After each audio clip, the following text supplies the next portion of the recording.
बुधवार व्रत कथा। एक समय की बात है, एक व्यक्ति का विवाह हुए कई वर्ष बीत गए। विवाह के बाद उसकी पत्नी एक बार अपने मायके गई हुई थी।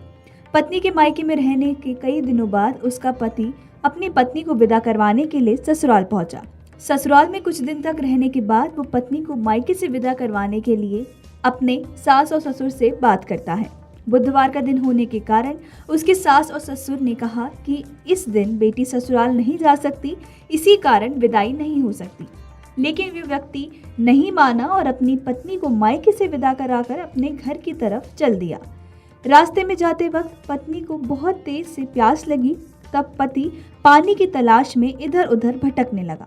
काफी देर के बाद जब वो पानी लेकर वापस लौटा तो उसने देखा कि उसकी पत्नी के पास उसी की वेशभूषा में कोई अन्य व्यक्ति पत्नी के संग बैठकर बातें करता हुआ दिखाई दिया।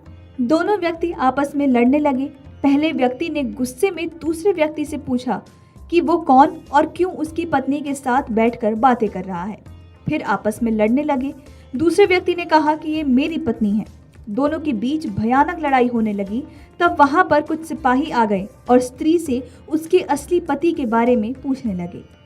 दोनों व्यक्ति को देखकर स्त्री हैरान हो गई कि कौन मेरा पति है। वो दुविधा में पड़ गई क्योंकि दोनों एक जैसे ही लग रहे थे। तब पहला व्यक्ति परेशान होकर मन में कहता है कि भगवान, ये आपकी कैसी लीला है। तभी आकाशवाणी हुई कि बुधवार के दिन पत्नी को विदा करवा कर नहीं ले जाना चाहिए था। ये सब सुनकर पहला व्यक्ति समझ गया कि ये भगवान बुद्ध की लीला है। फिर वो व्यक्ति बुद्धदेव से प्रार्थना करने लगा और क्षमा मांगने लगा। फिर फौरन ही बुद्धदेव अंतर्ध्यान हो गए और उस व्यक्ति को अपनी पत्नी मिल गई। तभी से हर दिन बुधवार के दिन भगवान गणेश की पूजा होने लगी। वीडियो डेस्क जीवांजलि.com। अगर आपको हमारा ये वीडियो पसंद आया हो तो हमारे चैनल जीवांजलि को सब्सक्राइब करें